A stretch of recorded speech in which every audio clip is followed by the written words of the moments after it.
우리나라 고려 말 그리고 조선 초기에 아주 훌륭한 정승 한 분이 있었습니다. 맹사성이라는 분이에요. 벌써 많이 들어보셨죠? 맹사성이라는 분은 고려 말과 조선 초기에 아주 오랫동안 정승을 지냈던 분입니다. 황희정승이라고 불리우는 분과 함께 가장 오래 이 정승을 하셨던 분으로 청백리로 이렇게 임명을 받은 분입니다. 청백리는 청렴 결백한 그리고 업무 능력이 뛰어난 사람에게만 붙여지는 칭호였습니다.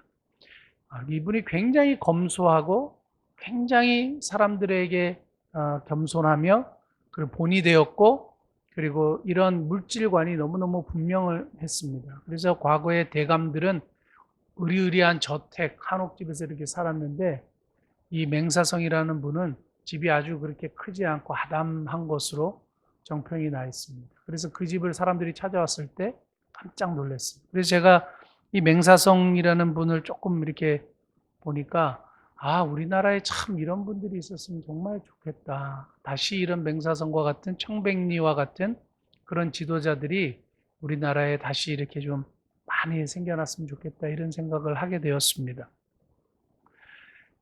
제가 왜 맹사성 대감에 대한 이야기를 하냐면, 이 맹사성 대감에 대한 얽힌 에피소드가 여러 가지인데 그 중에 한 가지를 여러분들에게 소개하려고 하기 때문에 맹사성 대감의 이야기를 잠깐 했습니다.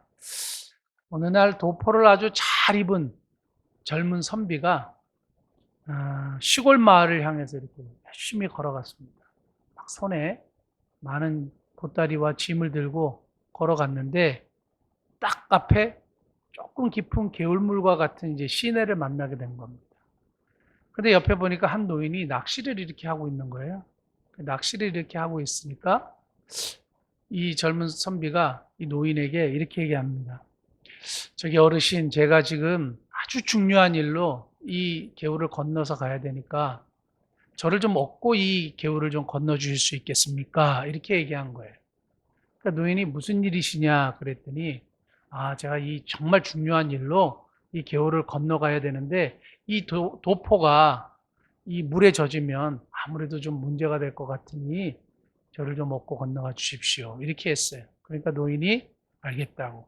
그래서 업어줬어요.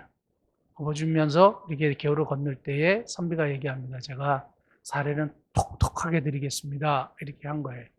그래서 개울물을 힘겹게 건넜습니다. 내려놓았습니다. 그래서 노인이 한 번 더 물어봤습니다. 왜 무슨 일로 여기 이 마을에 가시냐 하니까 이렇게 얘기를 했습니다. 이 마을에 우리나라 정승을 지내셨던 맹사성 대감이 사시는데, 저희 아버님이 그 맹사성 어른하고 친분이 아주 가까운 분이고, 제가 그분에게 벼슬자리라도 좀 아랠까 해서 이렇게 선물을 들고 그분을 찾아왔습니다. 이렇게 얘기를 하는 겁니다. 그러니까 그 노인이 하는 말이, 그 젊은 사람이 뚫어지게 쳐다보면서 그렇다면 굳이 그 집에 갈 필요가 없을 것 같다고. 내가 그 맹사성이라고. 그러니까 돌아가시면 된다고. 이렇게 얘기하고 뒤도 돌아보지 않고 움직이는 것을, 이 젊은 선비가 큰일 난 거잖아요. 그러니까 무릎을 바짝 꿇고 막 사죄를 했어요. 정말 죄송합니다. 어르신, 제가 몰라 뵙고 그랬다고. 그러니까 맹사성 대감이 뒤도 돌아보지 않고 집으로 갔다. 이런 얘기예요. 여기서 우리가 한번 생각해 볼 것이, 여러분 이 이야기가 주는 교훈이 뭐라고 생각하십니까? 맹사성 대감은 왜 이 젊은이를 뒤도 돌아보지 않고 돌려보냈을까요? 여러 가지 얘기할 수 있겠지만 딱 이겁니다.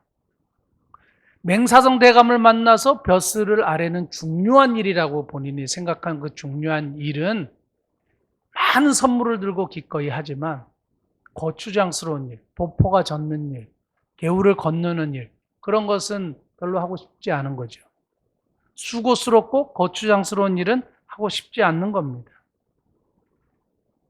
일을 쉽게 처리하려고 하고, 자기는 그냥 별로 힘을 들이지 않고 그 일을 처리하려고 하는, 작은 일에 관해서는 쉽게 처리하려고 하고 자기 손을 그렇게 별로 들이지 않고 하려고 하는 그런 젊은이의 모습에 아마 맹사성 대감은 뒤도 돌아보지 않고 자격이 없다고 판단했던 것이죠.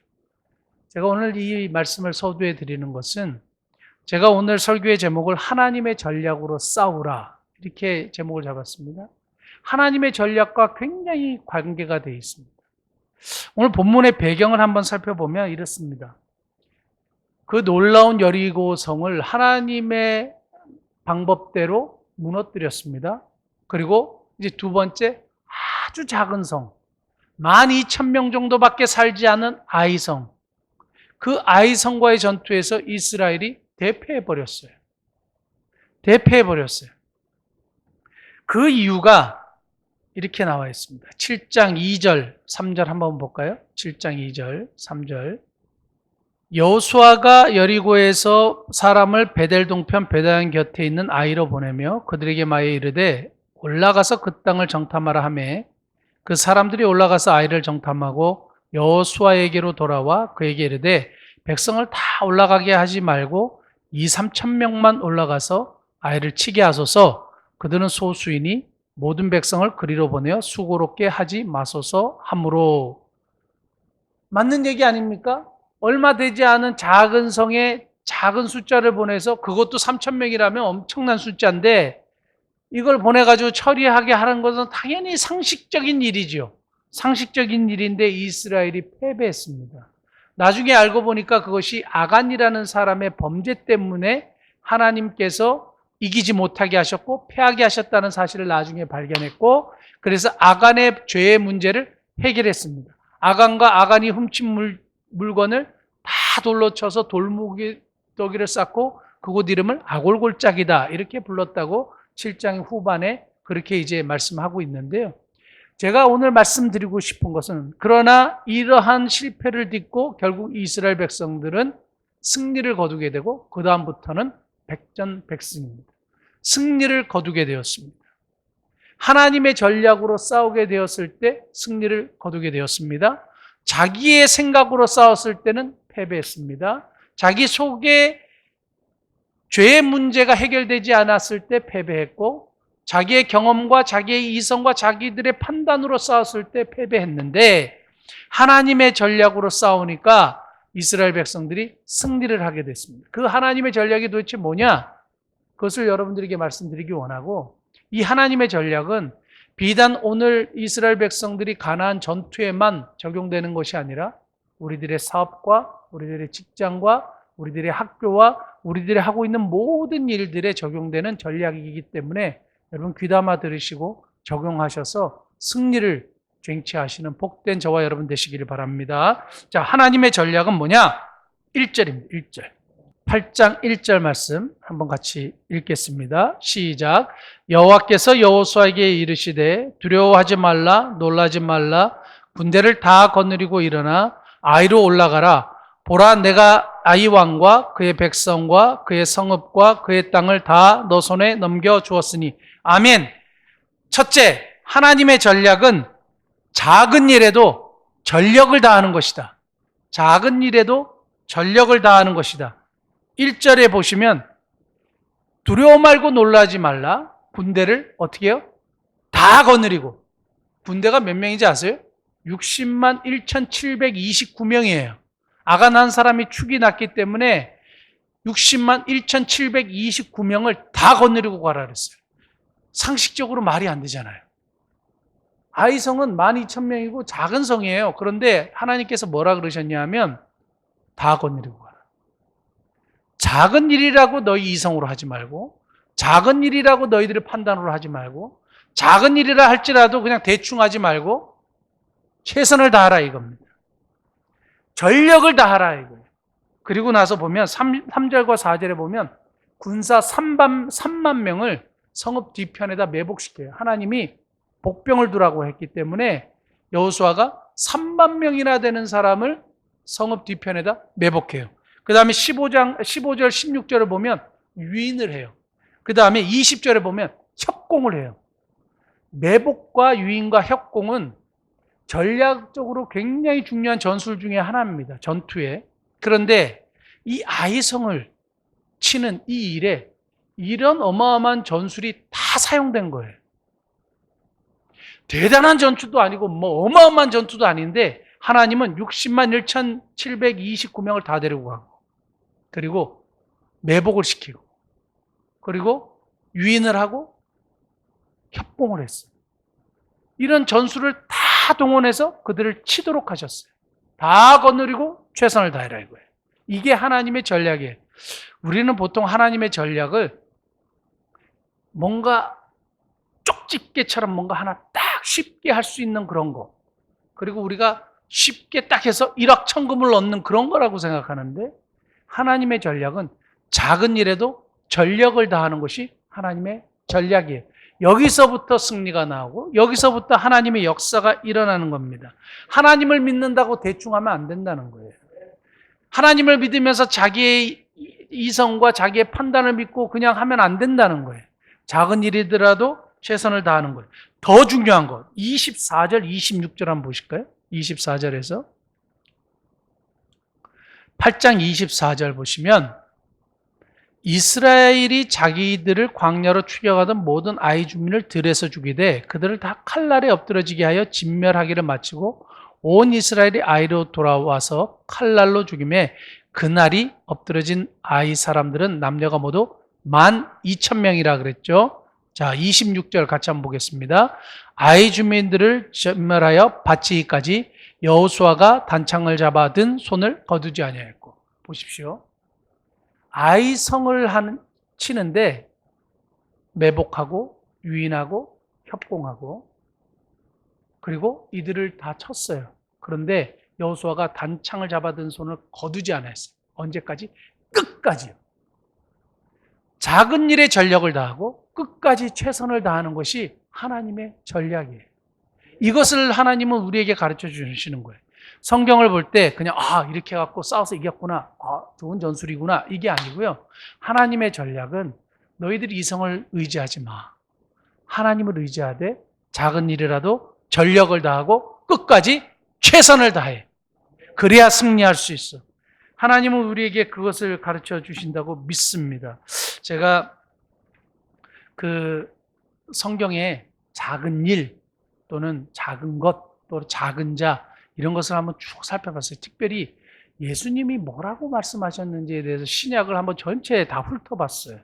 다 훑어봤는데 정말 놀라운 것은 예수님의 칭찬, 하나님의 칭찬을 듣는 사람들의 공통점은 작은 것에 충성한 사람들이에요. 우리가 다 알고 있듯이 잘하였도다 착하고 충성된 종아 너가 작은 것에 충성하였으니. 큰 일이 아니라 작은 것에 최선을 다하고 작은 일에 전력을 다했던 사람들이 칭찬을 받는 거예요. 그리고 보니까 많은 사람들을 섬겼던 사람이 아니라 작은 자를 섬겼고 작은 자를 업신여기지 않았고 작은 자를 잘 대접했던 사람들이 결국에는 예수님의 칭찬을 받는 거예요. 한번 제가 증명할 수 있는 구절을 세 구절만 여러분들에게 제시하겠습니다. 마태복음 18장 10절 보시면 삼가 이 작은 자 중에 하나도 업신여기지 말라. 너에게 말하노니 그들의 천사들이 하늘에서 하늘에 계신 내 아버지 얼굴을 항상 배움느니라. 삼가 이 작은 자 중에 하나도 절대 업신여기지 말아라. 그리고 이 전에는 뭐라 그랬냐면 작은 자를 실족시키면 차라리 연자맷돌을 목에 달아 바다에 빠진 게 낫다고 굉장히 엄하게 말씀하셨어요. 그 다음에 마태복음 25장 40절 이에 임금이 대답하여 이르시되 이 예수님의 말씀이에요. 내가 진실로 너에게 이르노니 이 지극히 작은 자 하나에게 하지 아니한 것이 곧 내게 하지 아니한 것이다. 작은 자에게 하지 아니한 것이 내게 하지 아니한 것이다. 우리가 다 알고 있는 것이죠.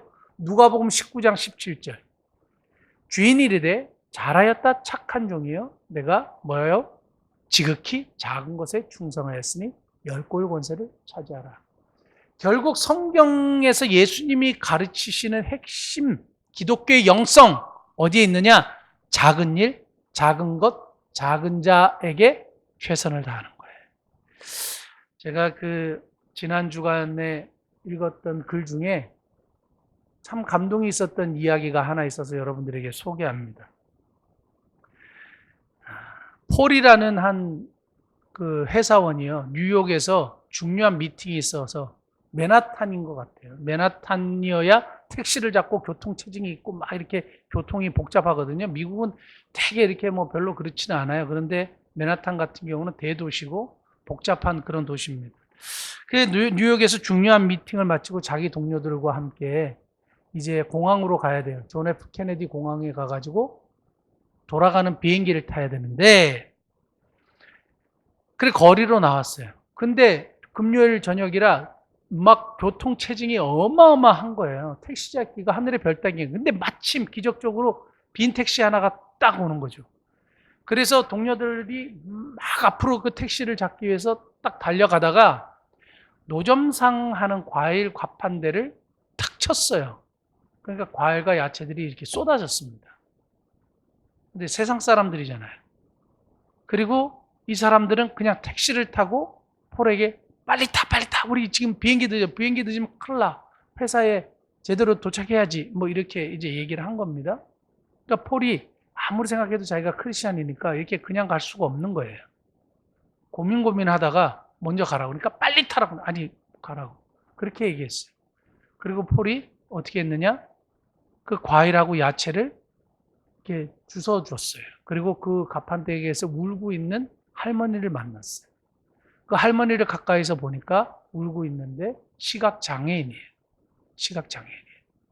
그래서 할머니의 그 엎어진 과일과 야채를 이렇게 주워드리는데 사람들이 다 그냥 바빠서 자기 일 뭐 퇴근하기 바쁘고 막 그러니까 다 아무도 관심이 없었다는 거예요.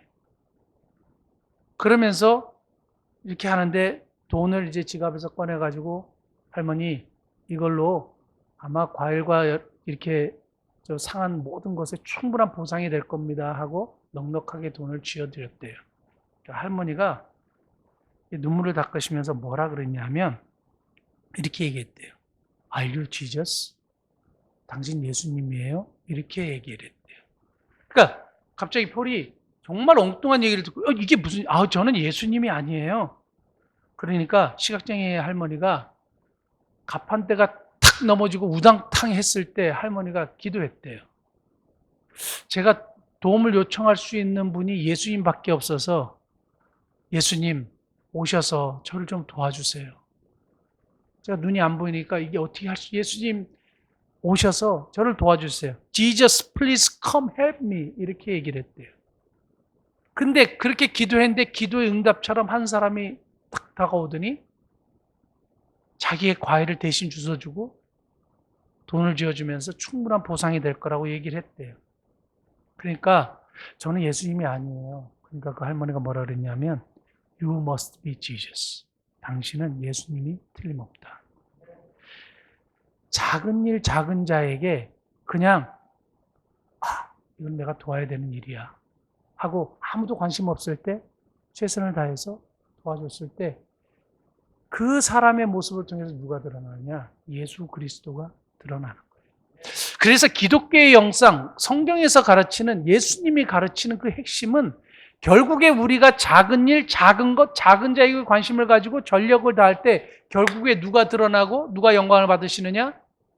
예수 그리스도가 존귀하게 되고 드러나게 되고 하나님이 영광을 받으신다는 거예요.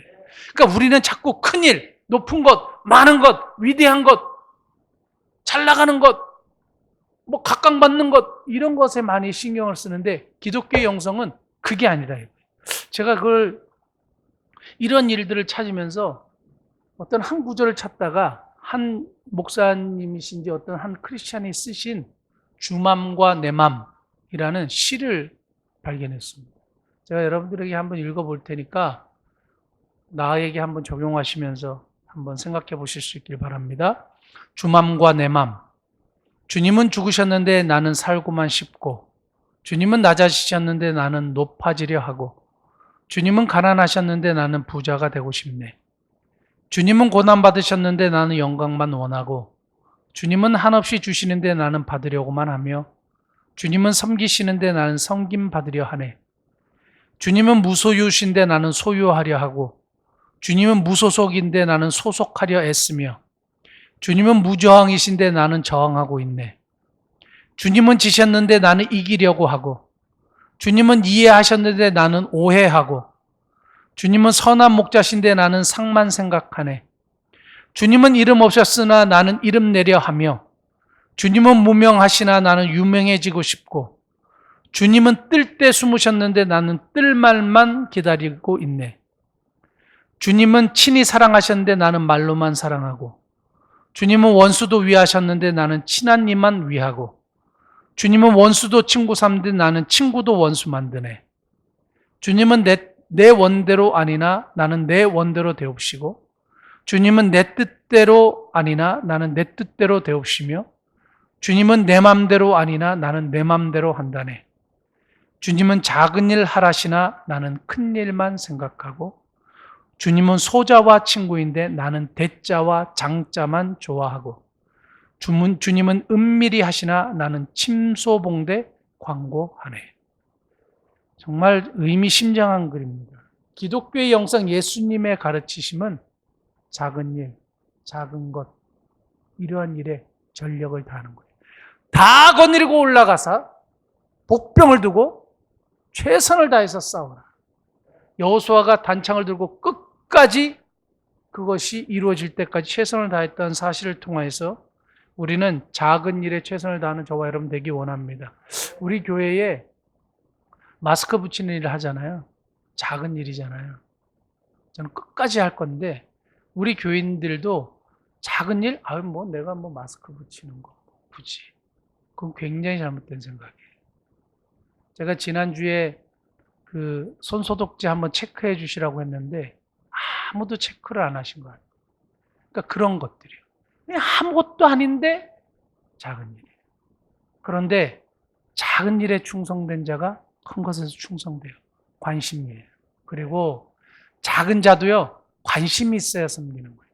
모든 일에 관심, 전력 투구 하실 수 있는 저와 여러분 되실 수 있기를 예수님으로 축복합니다. 두 번째 보시면, 하나님의 전략은 실패를 통한 순종이다.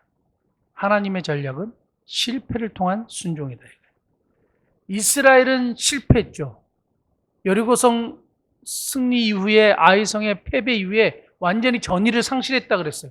한 번 지고 이 사람들은 완전히 마음이 녹아 물과 같이 되어버렸어요. 그래서 실패를 통해서 하나님이 기대하셨던 건 뭐냐 하면, 내 이성으로 안 되는구나. 내 경험으로 안 되는구나. 하나님을 의지해야 되겠구나. 그리고 하나님을 믿는다고 하면서 대충 하면 안 되는구나. 실패의 원인은 딱 두 가지였어요. 뭐였냐? 하나님보다 자신의 이성을 믿는 것, 이게 실패였고요. 또 하나는 하나님을 믿었으나 작은 일에 최선을 다하지 않았던 것, 이게 실패의 원인이었어요. 다시요. 실패의 원인은 하나님보다 자신의 이성을 믿는 것, 이게 실패의 원인이었고요.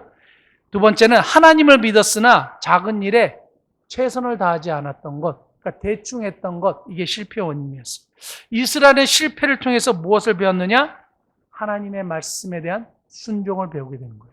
결국 하나님의 전략은 이 실패를 통해서 결국은 순종을 가르치시는 거예요.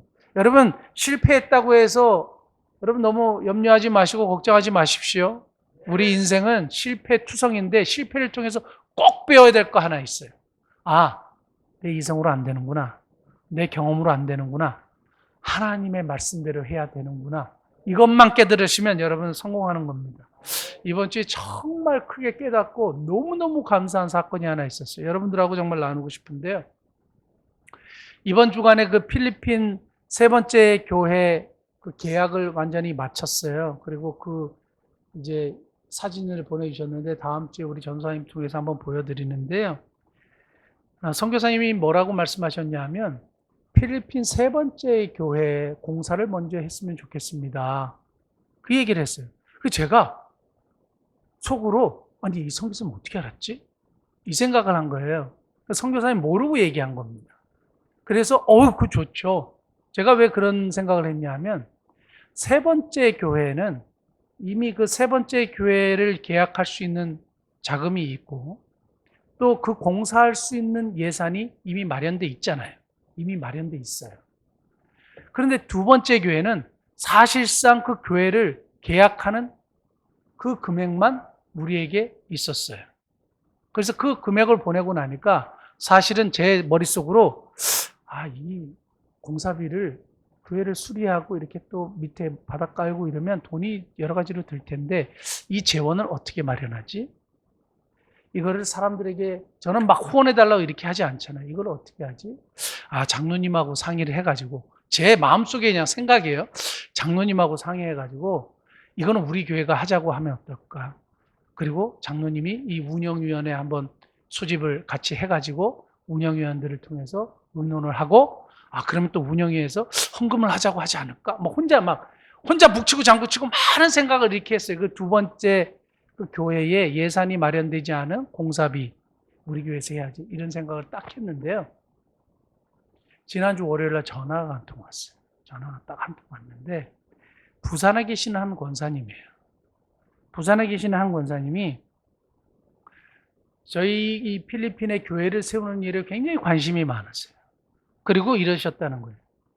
지난 그 필리핀 교회의 방송 장비 이것을 200만 원 든다고 딱 이야기를 들었을 때에 목사님 글을 통해서 들었을 때에 내가 이거는 내가 해야지 이런 생각하고 막 너무 바쁜 일이 있어갖고 그냥 지나쳤대요. 근데 늦게 제가 보낸 그 사역의 소식들을 딱 듣고 방송 장비가 이미 누가 하셨다는 얘기를 듣고 아이고 내가 늦었구나. 그리고 목사님에게 뭐가 필요한지 한번 물어봐야지 하고 전화를 하셨대요. 그래서 제가 전화를 해서 사실은 지금 제가 말씀드린 세 번째 교회에 이런 예산은 마련되어 있는데 두 번째 교회 사실 공사비가 마련되어 있지 않아서 사실 그걸 가지고 제가 생각하고 기도하고 있었습니다. 이렇게 얘기했더니 얼마가 드냐요. 그래서 정확하게는 모르겠지만 첫 번째 교회 생각하니까 한 400만 원 정도 드는 것 같다. 이렇게 공사비가 400만 원 정도 드는 것 같다. 그랬더니 목사님 말씀하셨으니까 그건 제가 하겠습니다. 제가요 그냥 어떠셨을 것 같았어요. 깜짝 놀랐어요. 정말 깜짝 놀랐어요. 그거는 제가 그냥 마음속으로 생각하고 기도하고 막 혼자 막 장로님과 상의하고 막 이런 얘기를 지금 했잖아요. 그러니까 제 생각으로 제 이성으로 제가 판단하고 제가 결정하고 이렇게 해야지 막 했는데 하나님의 일은 내 생각과 내 판단과 그냥 내 잔머리로 하는 게 아니구나 철저하게 깨닫게 된 거예요. 하나님의 일은 내 잔머리로 내 이성으로 내 경험으로 하는 게 아니고 하나님의 방법대로 하시는 거예요. 전혀 뜻밖의 전화를 통해서 정말 하나님의 일을 이루어 가시는구나. 그래서 또 확실하게 느낀 거는 진짜 이 필리핀의 작은 자들, 가난한 백성들을 하나님이 너무 사랑하십니다. 물론 세계에 많은 가난한 자, 작은 자들이 있어요. 그런데 지금 우리에게 발견되고 우리가 협력하는 것은 필리핀에 계시는 그 작은 자들, 가난한 분들이에요. 근데 이분들을 우리를 통해서 섬기게 하시고 또 사랑하게 하시고 우리에게 기회를 주시는 거예요. 사랑하는 성도 여러분, 우리가 이 작은 자들을 섬기는 일에 전력을 다해야 할 것이고 우리의 이성을 통해서 이 일을 하지 않는다는 사실을 반드시 기억하시는 저와 여러분 되시기를 예수님을 축복합니다.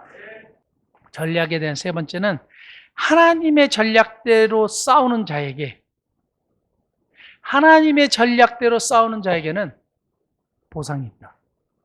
이거예요. 하나님의 전략대로 싸우는 자에게는 보상이 있다. 이겁니다. 8장 2절 한번 보실까요? 8장 2절. 너는 여리고와 그 왕에게 행한 것 같이 아이와 그 왕에게 행하되 오직 거기서 탈취할 물건과 가축은 뭐라고요? 스스로 가지라. 탈취할 물건과 가축은 스스로 가지라. 여리고 성은 가지지 말라 그랬어요.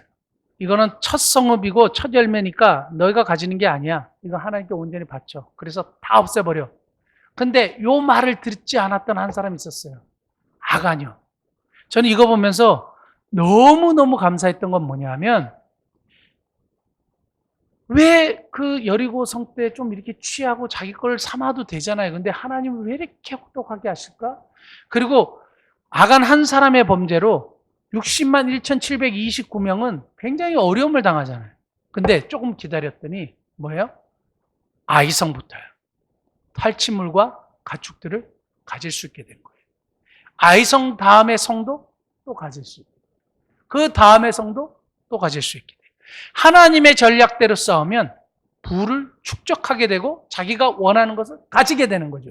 근데 욕심을 부리고 하나님의 전략이 아니고 내 욕심대로 내가 원하는 방법으로 내가 원하는 때에 취하려고 하면 망하게 되는 거죠. 아간은 조금만 참았으면 돼요. 조금만 참았으면 돼요. 하나님의 전략대로 하나님의 방법대로만 했으면 일이 참 평안하고 정말 부해지고 풍성한 삶을 누리게 될 텐데 우리는 너무 급해요. 그래서 하나님의 전략의 핵심 요소 중에 하나는 기다림이에요. 기다림이에요. 아간은 조금만 기다렸으면 보십시오. 아이 성에서 취하는 물건들이 작은 성이어서 많지 않았다고 칩시다. 많지 않았다고 치면 그 다음 성읍은요. 그 다음 성읍은요. 그 다음 성읍은요. 그 다음 성읍은요. 계속적인 노량물과 전리품과 가축들과 아간이 처음에 취했던 것은 게임도 안 돼요. 게임도 안 돼요. 근데 우리는 너무 급해요. 이거 아니면 안 될 것 같아요. 그래서 이것만 막 취하고 막 거짓으로 잘못된 것으로 속임수로 취하다 보니까 사실은 안 되는 거죠. LH 투기한 사람들을 한번 보십시오. 눈앞에 일확천금 노리다가 패가 망신하게 되는 거죠. 지금 온 국민들이 저것 때문에 막 속상해하는 것을 보게 돼요. 우리 크리스찬들은 그러면 안 돼요. 하나님은 우리로 하여금 일확천금 허락하시지 않았어요. 작은 일에 충성하고 하나님의 전략대로 순종하다 보면 반드시 하나님이 보상해 주세요. 조금만 기다리세요. 우리 나 열심히 신앙생활하고 열심히 기도하고 지금까지 왔는데 뭐 아무것도 없어. 이럴 수도 있잖아요. 나는 왜 맨날 이 모양이야. 조금만 기다리십시오. 하나님 신뢰하고 기다리다 보면 그 순종에 대한 대가는 하나님이 반드시 허락하신다는 사실을 여러분 꼭 기억하실 수 있길 바랍니다. 우리나라에 250만 부 이상이 팔렸던 스테디셀러 마시멜로 이야기라는 책이 있어요. 저는 이 마시멜로 이야기 속에 있는 마시멜로 법칙이 오늘 본문에 나타난 이 기다림의 법칙하고 너무너무 유사한 거예요. 혹시 이 책의 저자 호아킴 데 포사다라는 사람이 여기서 영감을 받지 않았을까? 혼자 한번 생각을 해봤습니다. 미국 스탠퍼드 대학의 미셸이라는 교수가 653명의 특별히 유치원생들이요. 유치원생들을 대상으로 조사를 했어요. 그래서 걔네들을 다 연구실을 불러가지고 뭘 했냐면 마시멜로가 뭐냐면 초코파이 안에 들은 하얀색 끈적끈적거리는 거 있잖아요. 그게 마시멜로거든요. 미국 사람들은 캠프파이어하고 수련회 같은 거 할 때 마시멜로를 꼬챙이에 껴갖고 이렇게 구워 먹어요. 이게 녹잖아요. 근데 그 구운 마시멜로를 먹으면 그게 굉장히 일품이에요. 우리는 감자를 구워 먹지만 그 사람들은 마시멜로를 구워 먹어요. 어쨌든 간에 이 아이들이 마시멜로를 너무 좋아하니까 딱 이런 실험을 한 거예요. 야, 마시멜로 지금 딱 먹으면 1개고 15분 기다리면 2개야. 이렇게 얘기했어요. 근데 아이들이 70%는 참지 못하고 마시멜로 막 먹고 싶어갖고 막 침을 흘리면서 먹었고 30%는 기다려서 2개를 받았어요. 이게 마시멜로 법칙이에요. 기다림의 법칙이고 어떤 사람은 만족유예 법칙이다 이렇게 얘기하는데요. 결국은 뭐냐면 1966년도에 이 실험을 처음 시작했는데 1981년도에 2차 조사를 했어요. 15년 후에. 걔들이 우리나라로 따지면 수능, 미국은 SAT를 본 거예요. 그 653명 중에 30% 기다렸던 애들과 기다리지 못했던 애들의 수능 점수, SAT 점수를 했더니 평균 210점 차이가 나는 거예요. 기다리는 애들이 훨씬 더 높은 거예요. 그리고 나서 나중에 또 한 20여 년 후에 또 조사했어요. 얘네들 어떻게 살아가느냐. 교수, 박사, 의사 기다렸던 애들은 다 사회적으로 성공한 인물이 됐고 기다리지 못했던 애들은 반대라 이거예요. 기다림의 법칙. 심지어 세상에서 마시멜로 법칙이 이야기하는 것도 기다림의 법칙이에요. 우리는 하나님의 자녀들이 하나님의 말씀을 믿고 순종하고 기다릴 줄 알아야 돼요. 내 때에 돈을 벌려고 하면 안 돼요. 내가 원하는 시간대에 뭔가 축복을 받으려고 하면 안 돼요. 하나님이 반드시 순종하는 자에게는 뭐를 허락하시느냐? 보상을 허락하세요. 취하게 하세요. 그래서 8장 27절 한번 보시면 오직 그 성읍의 가축과 노력한 것은 여호와께서 여호수아에게 명령하신 대로 뭐요? 이스라엘이 탈취하였더라. 이스라엘이 탈취했어요. 이스라엘이 가졌어요. 하나님께서는 반드시 이것을 허락하신다는 겁니다. 성경은 우리에게 일확천금을 얘기하지 않아요. 갑자기 뭔가를 확 하지 않아요. 작은 일에 충성하고 순종함으로 결국에는 하나님이 주시는 보상을 기다리는 거죠. 하나님의 전략은 뭐 대단하고 갑자기 무슨 비결이 딱 있는 것이 아니고요. 작은 일에 전력을 다하는 것, 이것이 기독교의 영성이고 예수님의 가르침이고 우리 교회가 나가야 될 방향입니다. 그리고 실패를 통해서 순종을 배우고 하나님의 말씀이 맞구나. 내 생각이 틀리구나. 라는 것을 깨닫고 하나님께 순종하는 법을 배워야 하는 것이 우리들의 모습이에요.